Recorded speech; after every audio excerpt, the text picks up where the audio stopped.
Warning: the following show features stunts performed either by professionals or under the supervision of professionals. Accordingly, Divinity Pictures and the producers must insist that no one attempt to recreate or reenact any stunt or activity performed on this show. So today I thought I would take on a challenge I've been wanting to do for a long time. There's a legend of a man who drinks nothing but Tecate beer, known as Tecatero. And I wanted to sort of combine that legend with the challenge of drinking 24 beers in 24 hours.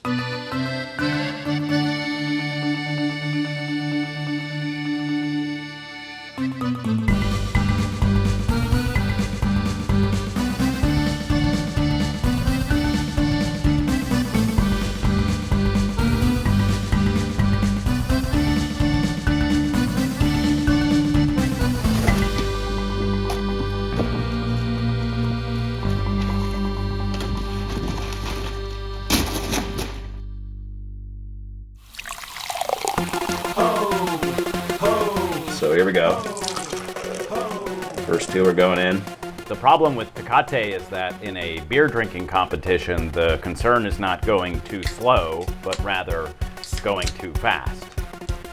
Every hero has his power-up, which leads to success. Mario had mushrooms, Peter Pan had happy thoughts, Popeye had spinach, and Elliot Divinity has cheap Mexican beer. E alla hutta la gasolina. Dame más gasolina. Come la canta la gasolina. I think 24 might not be enough. While I was reviewing footage of me getting drunk, I noticed that I experienced a full range of emotions, which I call the 7 stages of drunkenness. The first stage was happy. I was jovial, I was laughing, I was enjoying myself, I was having a good time. The second stage was anger. There's a bunch of footage of me swearing and yelling at my computer. God damn it, fucker. The third stage was hunger. I'm gonna go get a donut. The beer made me want to eat food. And luckily I had a bunch of stuff here at the apartment, and so I gorged myself on various treats.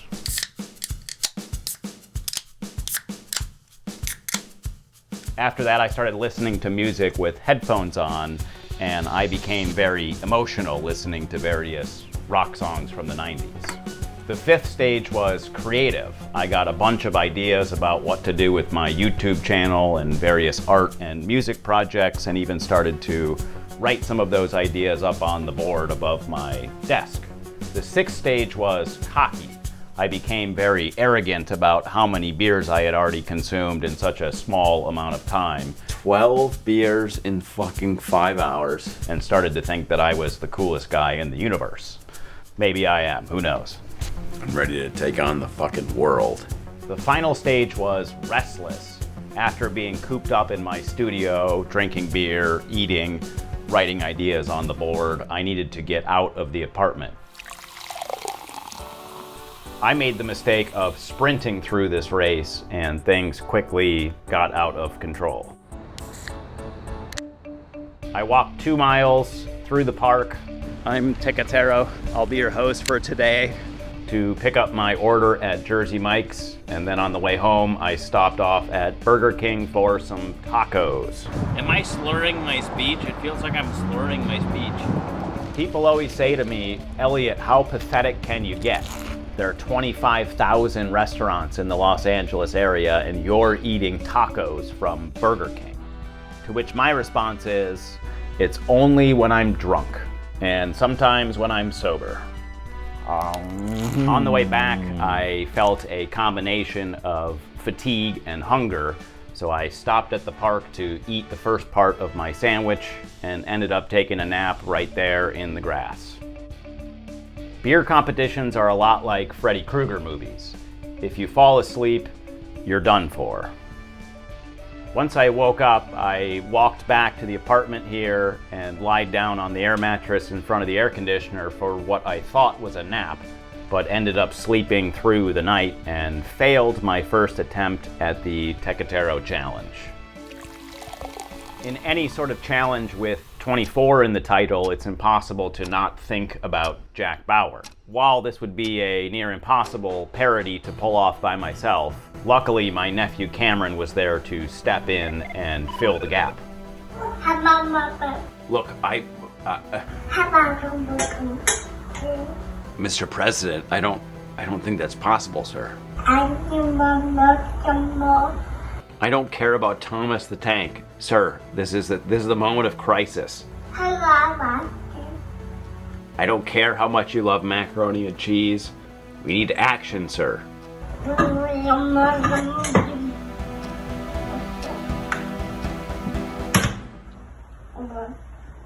I'm Elliot Deviney, and this is the longest day of my life. A few days later, I got the itch and wanted to try the challenge again. So I started even earlier and made a conscious effort to focus on strategy, slowing my roll and being mindful of how quickly I was drinking each beer. This time I distracted myself by working on some music compositions in GarageBand that I knew I could use to underscore this video right here. There's nothing better than drinking beer and recording music. Some kind of triplets. 8 triplets? Smarter than you, GarageBand.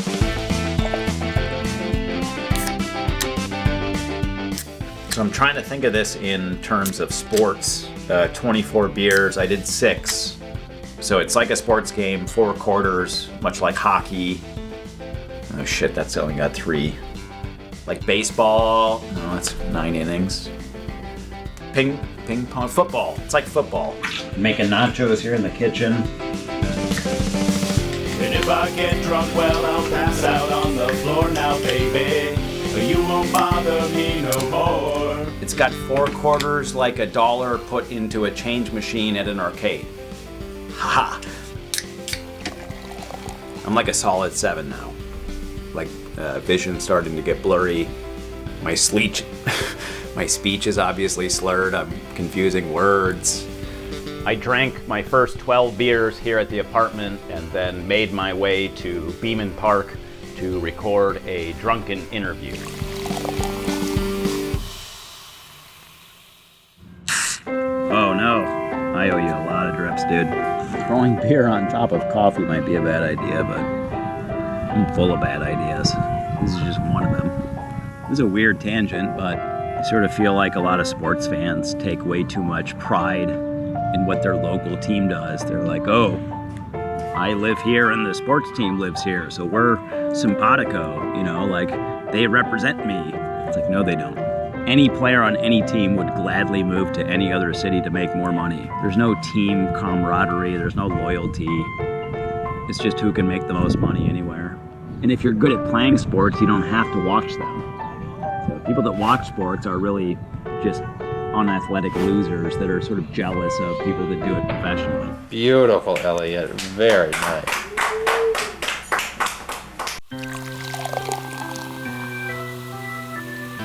When I got home from the park, I drank a few more beers here in the studio while watching Jackass. Oh boy, how do you do?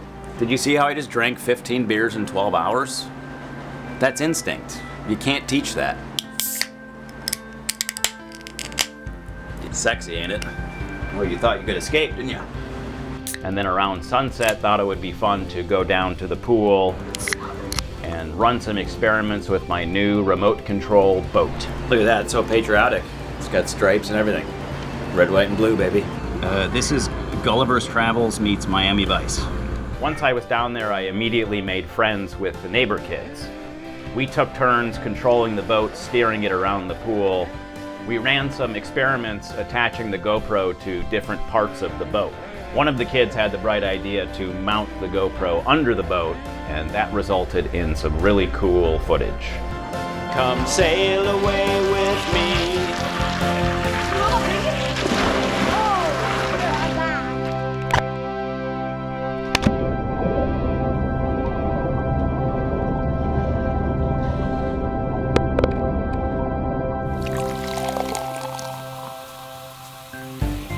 After the boating adventures, I came back up here, got out of my bathing suit, and put on some formal wear.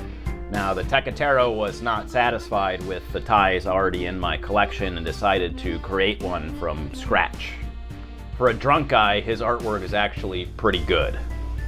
The Beer Bandit makes his own rules. He doesn't obey laws, follow guidelines, or even take advice.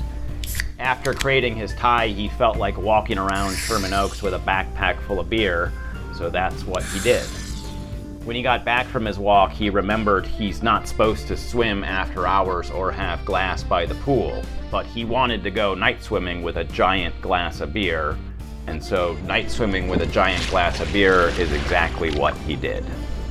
While his inhibitions were muted, the Beer Bandit got cocky and thought he could seamlessly transition from one pool raft to another without incident. Turns out some inhibitions are there for a reason.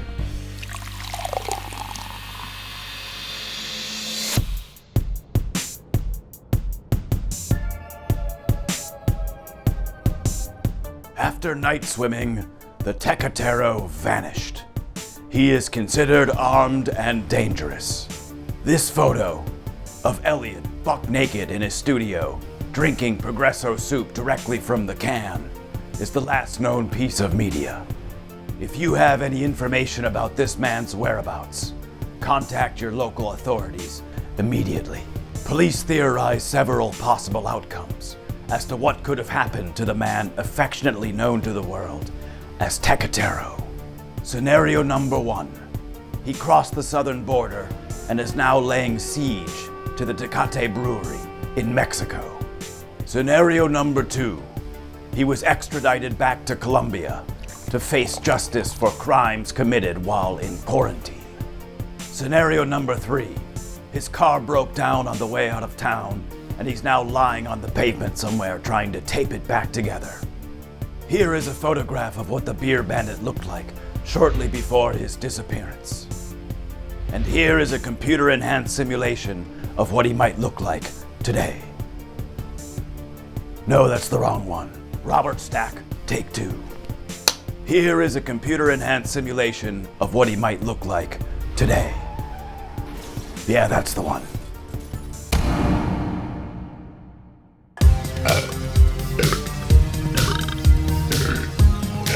My mother always said, if you can't be a good example, you should be a horrible warning. And I found it's a lot easier to do the second part. I wish I didn't have to drink, but reality is so fucking stupid that there's really no alternative. That's my favorite thing about alcohol, is it just gets me out of my own head and I can just live like a normal person. If I'm sober like I am now, I don't like to dance because I don't think I'm very good at it. But I get a little alcohol in my system and there's no stopping me. Yeah, and I'm alright. I took a sip of something poison, but I'll hold on tight. So, Miami Vice is a show where guys drive around in a boat. Oh no! I'll get it. Oh no! Nice, good thing. I'm Elliot Divinity, and this is the longest day of my life. It's a hard drive, dude. There's not even... Okay, put that away. Jesus Christ.